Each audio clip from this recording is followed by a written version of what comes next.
ನಮಸ್ಕಾರ ಫ್ರೆಂಡ್ಸ್, ಇವತ್ತು ಮಾಡೋಣ ತೊರಕೆ ಮೀನು ಸಾರು. ಅದನ್ನು ಹೇಗೆ ಮಾಡುವುದಂತ ನೋಡೋಣ ಬನ್ನಿ. ಈಗ ಅದಕ್ಕೆ ಬೇಕಾದ ಸಾಮಾನನ್ನು ನೋಡೋಣ.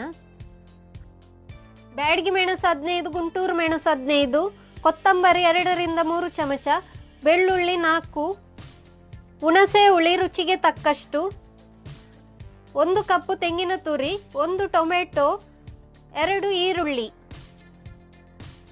ಸ್ವಲ್ಪ ಮೆಂತೆ, ಜೀರಿಗೆ ಅರ್ಧ ಚಮಚ, ಅರಶಿನ ಹುಡಿ ಅರ್ಧ ಚಮಚ, ಅರ್ಧ ಈರುಳ್ಳಿ ಸಣ್ಣಗೆ ಹೆಚ್ಚಿದ್ದು. ಒಂದು ಪ್ಯಾನಿಗೆ ಸ್ವಲ್ಪ ಎಣ್ಣೆ ಹಾಕೋಣ. ಎಣ್ಣೆ ಬಿಸಿ ಆದ ನಂತರ ಮೆಣಸು ಹಾಕ್ತಾ ಇದ್ದೇನೆ, ಧನಿಯಾ. ಈಗ ಅದಕ್ಕೆ ಹಾಕ್ತಾ ಇದ್ದೇನೆ 1 ಈರುಳ್ಳಿ, ಬೆಳ್ಳುಳ್ಳಿ, ಈಗ ಸ್ವಲ್ಪ ಮೆಂತೆ, ಜೀರಿಗೆ. ಇದನ್ನೆಲ್ಲ ಚೆನ್ನಾಗಿ ಹುರಿಯೋಣ. ಇದನ್ನೆಲ್ಲ ಸ್ವಲ್ಪ ಹೊತ್ತು ಚೆನ್ನಾಗಿ ಹುರ್ಕೊಳ್ಬೇಕು. ಈಗ ಹಾಕೋಣ ತೆಂಗಿನ ತುರಿ. ತೆಂಗಿನ ತುರಿಯನ್ನು ಸ್ವಲ್ಪ ಹುರಿಯಬೇಕು. ಈಗ ಅರಶಿನ ಹುಡಿ ಹಾಕ್ತಾ ಇದ್ದೇನೆ. ಎಲ್ಲವನ್ನು ಚೆನ್ನಾಗಿ ಹುರಿಯೋಣ. ಈಗ ಗ್ಯಾಸನ್ನು ಆಫ್ ಮಾಡೋಣ.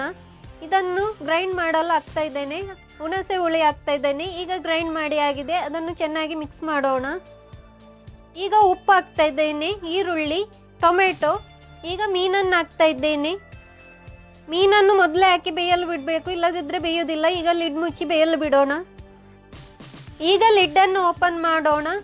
ಮೀನು ಸಾರು ರೆಡಿಯಾಗಿದೆ. ಈಗ ಅದಕ್ಕೆ ಒಗ್ಗರಣೆ ಹಾಕೋಣ. ಒಗ್ಗರಣೆಗೆ ಒಂದು ಬನ್ನಲ್ಲಿಗೆ ಎಣ್ಣೆ ಹಾಕ್ತಾ ಇದ್ದೇನೆ.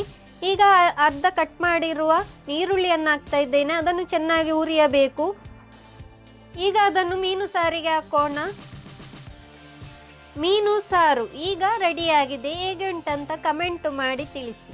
ನನ್ನ ಚಾನೆಲನ್ನು ಸಬ್ಸ್ಕ್ರೈಬ್ ಮಾಡಲು ಮರೆಯದಿರಿ. Thank you.